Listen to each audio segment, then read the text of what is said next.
Growing up, Power Rangers was my shit. Like, I loved everything about Power Rangers. It was to the point where I literally had the Mighty Morphin Power Rangers theme song entirely memorized. And yes, that's still one of the best theme songs ever made. If that isn't bad enough, I skipped the typical shows you're supposed to watch as a kid, such as Barney, Teletubbies, Sesame Street, and the list goes on.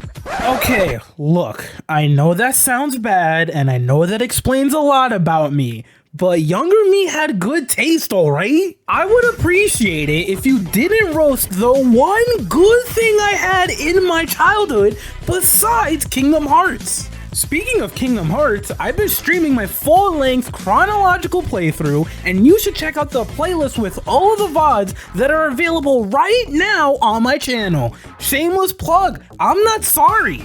Anyway, does anyone remember the good old days when buying video games was entertaining because we'd have to go to video game stores to pick up games off of the shelves so we could read the back of the video game's case in order to see what the game was about? Yeah, well, that's basically how the younger version of me found what ended up being one of my favorite games throughout my childhood, Power Rangers Dino Thunder. If you haven't heard of Power Rangers Dino Thunder, it was developed by Pacific Coast Power and Light, who also made Cars and Ratatouille for the PSP under their rebranded name Locomotive Games. The game also happened to be published by THQ in 2004 for the Game Boy Advance, GameCube, and PlayStation 2. In case you also didn't know this, THQ basically published a majority of the licensed video games that you love and remember. From Scooby-Doo Night of 100 Frights to Nicktoons Battle for Volcano Islands, THQ published a lot of games.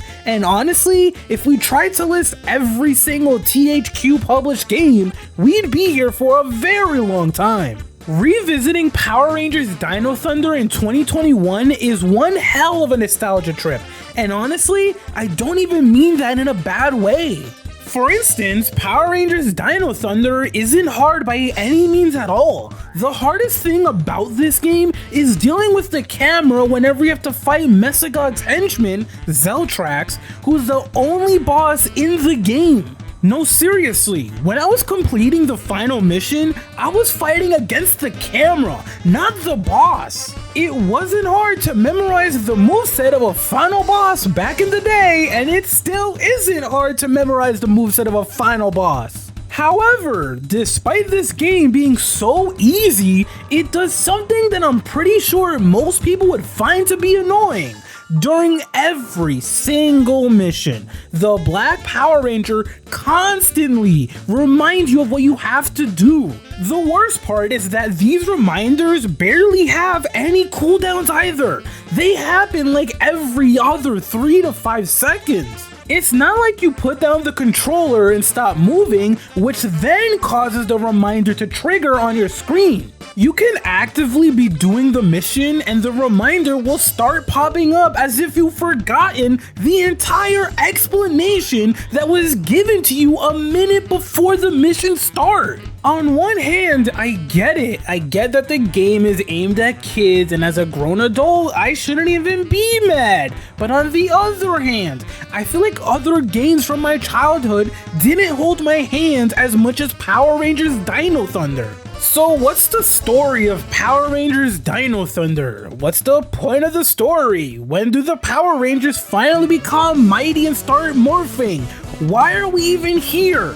To give you the simplest explanation, under the guidance of the Black Power Ranger, it's up to us, the Red Ranger, to free the rest of the Power Rangers and their Zords from their respective locations and to take down all of Mesogog's forces while doing so. That's pretty much it. It's not the most mind-blowing story of all time, but let me tell you, the nostalgia was hitting while playing this game.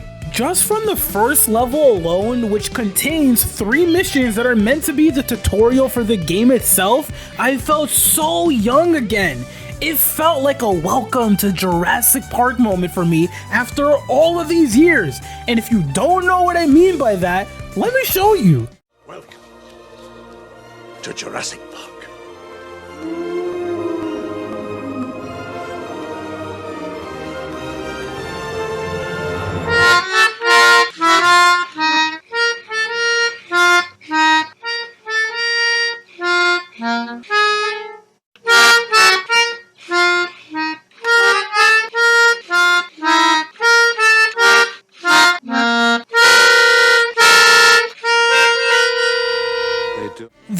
simplicity of roaming around as the Tyrannosaurd is still ridiculously enjoyable, even if the game isn't the greatest game on the GameCube or PlayStation 2. There's just some magic to walking around as a dinosaur and blowing up enemies, or walking onto a parking lot where there's parked cars to destroy them, only for you to get a speech from the Black Power Ranger to stop doing that puts the dumbest smile on my face. If you can't tell by now, yes, I have the dumbest sense of humor, and if any civilian is near the Power Rangers while they're piloting their Zords, they deserve to smoke. I don't make the rules, but I'm just saying, if something happens to them, it's natural selection at that point. Unlocking every Dinozord in Power Rangers Dino Thunder requires completing basically every level of the game. To break it down, the game is broken into several sections. The first area is called the Tar Pit,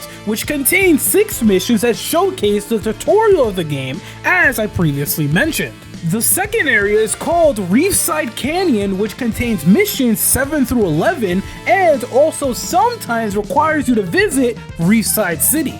The third area is called Jungle Island, which contains missions 14 through 17. The fourth area is called the Lava Fields, which contains missions 18 through 20. And finally, we have the last area, which is called the Volcano Core, which contains missions 21 through 24, which happens to be the final mission of the game. Nearly every level of the game is essentially the same. In fact, in almost every level, you're told to do one of the following: collect several items, destroy several items using whatever moves you like, destroy several items using a specific Dinozord move, specifically destroy one item, or defend a Brachiozord as it makes its travel across the area to reach the Invisiportal.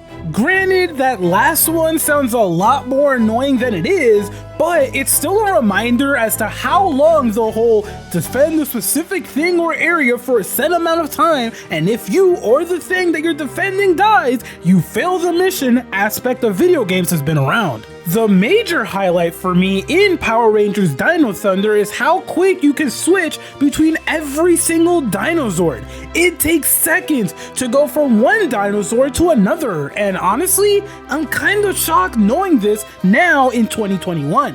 This shouldn't be mind-blowing, but being able to switch from the Tyrannosaurd as I'm falling off of a platform to the Pterosaur who can fly across the map was so sick. It's even more entertaining as you progress to the different areas in the game because you rapidly learn every Dinozord's moveset. For example, if something's shooting at you, it's super easy to reflect that enemies attack right back to them as a Tricerazord. However, every Dinozord has a heavy move that requires sacrificing a power-up that you can collect on every map.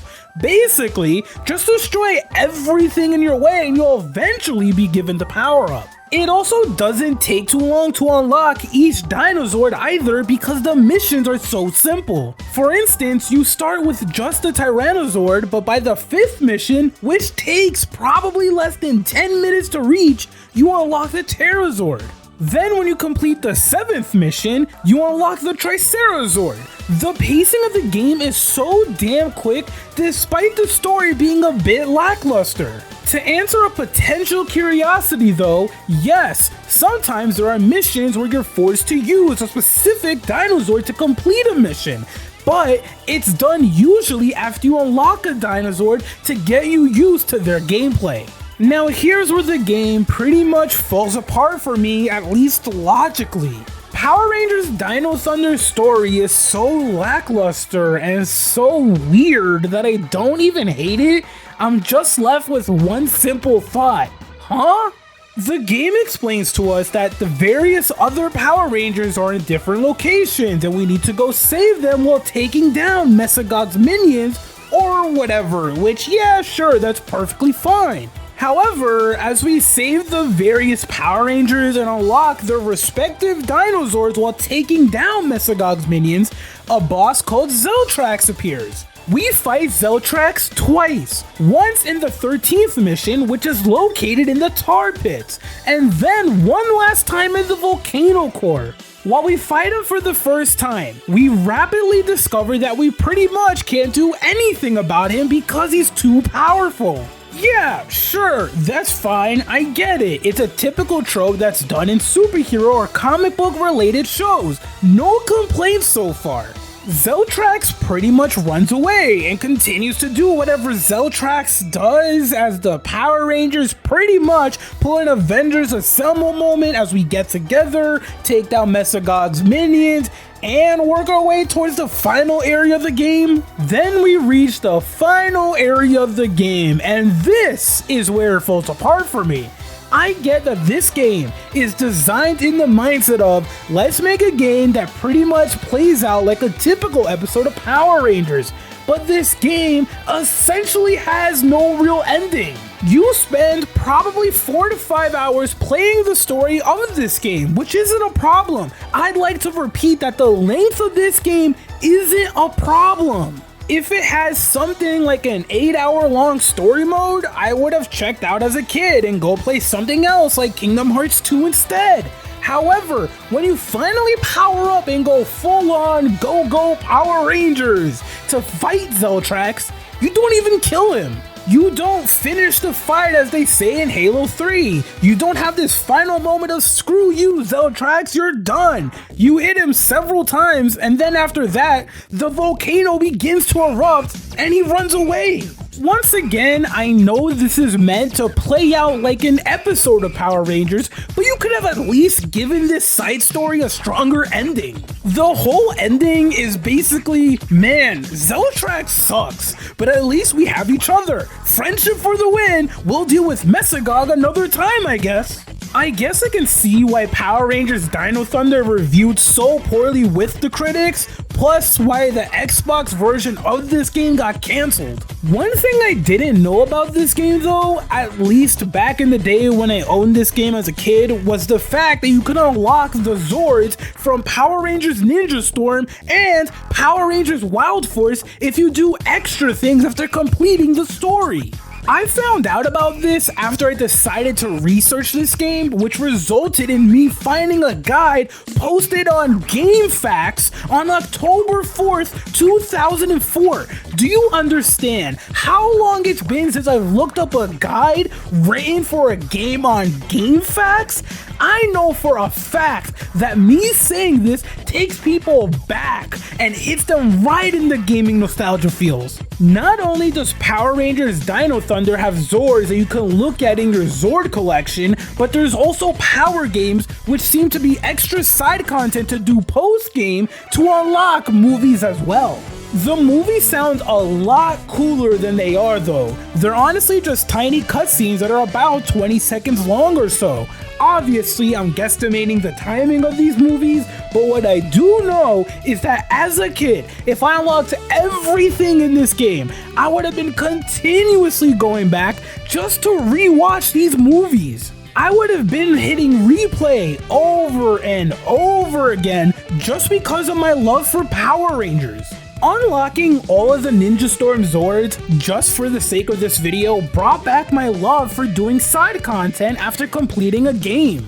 I understand this sounds ridiculous considering most games are open world and there typically is other content to do after completing a game, but I miss the beauty of linear licensed video games that are short experiences that get to the point.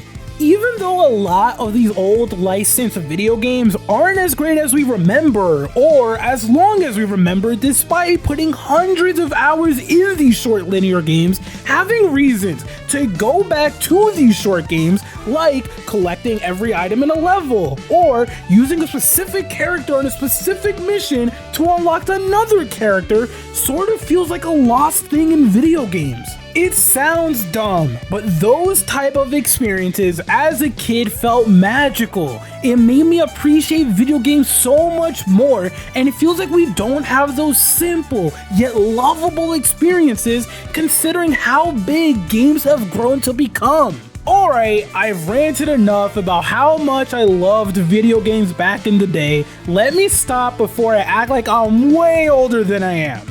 I am so glad that Power Rangers Dino Thunder is just as fun as I remember. I wouldn't even necessarily say it was a good experience considering it barely strays away from its very simple format, but it's still so much fun. It's still fun to fly around as a dinosaur and blow up enemies or even reflect attacks to the enemies.